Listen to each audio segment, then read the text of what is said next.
Okay, this isn't going to be a how-to video or anything. I just kind of wanted to share what I was working on. I've made a video about this before for the Wall and Spindle YouTube channel because I was selling this product on my site. I have 2 pieces up right now, and I'm working on some right now. I know I'm posting this on Mina's Apothecary or Wayward Mina, the channel. But put a link to my other Etsy store so you can see these things. I'm considering bringing some of them to Mina's Apothecary and kind of giving it like an ancient cursed vibe thing, whatever, to it to fit in the store. But for now, most of the things I have are going to go into the Well and Spindle because I've sold quite a few pieces of the what I'm working on is Viking knit. I've sold quite a few pieces on there already, and the target audience kind of fits better with that store.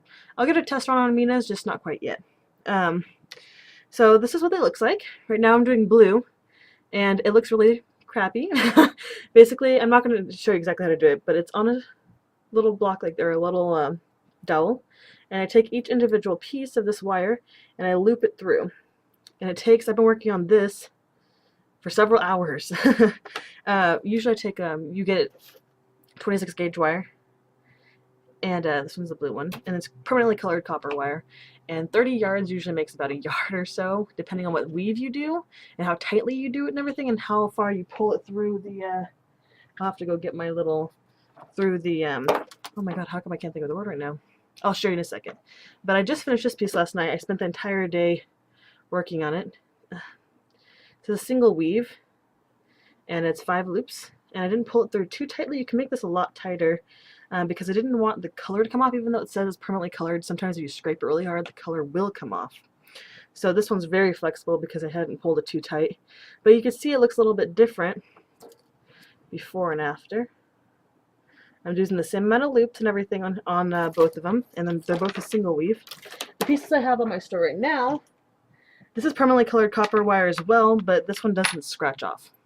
I mean, I'm sure if you take a tool like this and you start digging at it, it comes off, but like I pull it really tightly with the weave, especially the double weave, and nothing scratches off. So here's a bracelet. It's a 6.5 inch bracelet, so it's kind of small. Like, it doesn't really fit my wrist. Mine needs like 1/2 inch more to fit me. And here's a huge necklace I made with a Thor's hammer pendant at the bottom. And I have nice little caps at the end. So this is made of copper and pewter and silver plated stuff. There's tons of different things going into that. The bracelet right now is 20 and the necklace is 60. You might think, oh my god, that's a lot of money, especially considering it's copper, but it's really time consuming. I've been working on that for weeks because I keep putting it down because it just takes so long to get anywhere. Like, I've been working on it for a while. My friend in the SCA taught me how to make it. Her name is Dana. Her SCA name is Devasa. And I've been working on it for a while. When she taught me, I was like, this sucks, oh god. But then I finally like really got into it. You can burn yourself out though, because I've created so much of it. She's created more because she's been doing it for years. I've only been doing it for maybe a year. I'm not quite sure when she first showed me how to do it.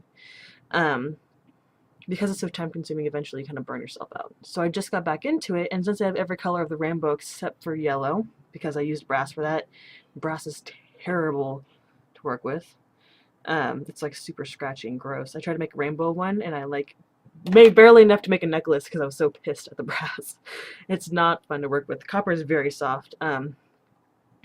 But yeah, so I'm trying to do one necklace of every color and try to get in the shop because I know most of them are going to be plain. I'm not going to put pendants or anything on them because I don't want somebody to not buy it based off their pendant. I know I put the Thor's hammer on that one, but I'm going to do another single weave soon of the silver and not put anything on it. You can add your own charms if you want. But yeah, so after blue I'm doing purple. So you should see, I'm going to try and get both of these done by tonight, and that way I can take pictures tomorrow and get them listed either tomorrow night or Thursday. And then tomorrow night I'm busy, so I'll be working on it possibly during the day, and then purple will come up in a couple days. And then probably work on black, and then red and orange and blah, blah, blah. And then go back into silver and copper. You can also actually buy silver, like real silver and real gold wire. It's really expensive though, and if you're first starting out, I would suggest to use the copper wire. And I use 26 gauge.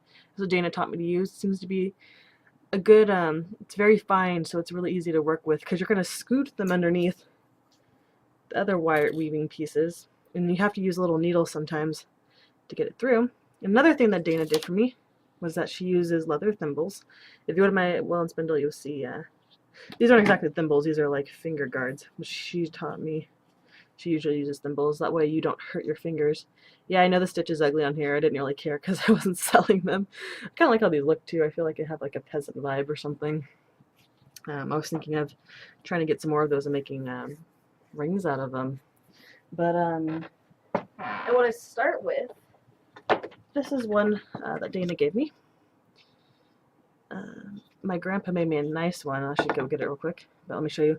When we start the weave with this, I should do a how-to video, but not right now. I just wanted to quickly make this video since I've been cleaning, and usually I haven't made videos lately because I've been watching Being Human on Netflix, and when I try to make videos and watch Netflix, it doesn't work. It like freezes Netflix. So I can hear everything they're saying, but they're moving like slowly. So it's not fun. So here's the one my grandpa made me. This is one side. This is the other. He made it really big so that I can sit on it and then pull the wire through, because it's really hard to get the wire through sometimes. With this one, I got a huge thighs, huge butt. Basically eats the thing when I sit on it. And it's not long enough. Because you can't put it on like the outside fat of your leg. I kind of have to push down on like the more muscly part and the bone in the middle, because it holds it down nice and sturdy. Because especially if you want to try and get it through the smaller holes, I haven't been able to get it through these ones. I could try a single knit, but I haven't. Usually I'll start even at the biggest, even though it pulls through, and just go all the way down until it gets too hard to pull them through. And what you do is, you'll stick this bit in, this way, and then you see it, I don't think you can see it on here, but a tiny bit will pop out, and then you'll grab it with a tool like this, wrench it through. And then when that's done, we'll clip the ends, clip the ends here, and I'll take the loops and kind of put them in a line, and then I'll take more wire and pull it through and twist it, get together. You can't even see my hand movements, you don't really need to though. I'm a kind of person that talks with their hands. And then I usually put that through an end cap and then attach it to the clasp. Maybe I'll do a video, but I think it's gonna be too hard because you can't really see on here. It's not clear enough for you to figure it out. But if you live in Cayuga, which is our kingdom, or in Calafia, Dana tends to teach this class at every war that she attends. So she'll probably be at Futura War, which is May War, and you can look for her. Her name is Zavasa Nayanishmore, and she'll probably be teaching that and leather thimbles. Those seem to be her go-to classes. I'm sure she's taught other classes in the past, but the last couple of wars that we went to, she's taught those classes. Oh, she does Viking whipcord too. That's another class I forgot. And I have all the products to make Viking whipcords for my Etsy shop for the One Spindle, but I keep forgetting to. So those will be up soon. But anyway, that's what I'm working on right now. You can look at the One Spindle, and I can also do custom orders if you don't mind waiting a few weeks because of life and stuff going on. It takes a while. These are going to be a little bit cheaper because they are single weave, and also because of the permanently colored copper wire. Sometimes there are more imperfections with scratch marks and everything of pieces of copper missing. Like right here, you can't really see it, but it's not perfect. Some of the copper you can see underneath because it's been scratched off. So these I'll probably sell for $30 a necklace because it took so long. And I mean, come on, I weave every single little tiny loop in there. And then the clasps and everything cost as well. Whereas this was a double weave, a lot tighter. There's no little imperfections on the shine or anything of it. Nothing got chipped off. And these are all silver plated. And then you also get the pendant. I actually sold one of these at a holistic fair. It was a lot longer, and it wasn't silver plated at the ends. It was just silver, and with the copper wire, and with a small amber pendant on it for $75.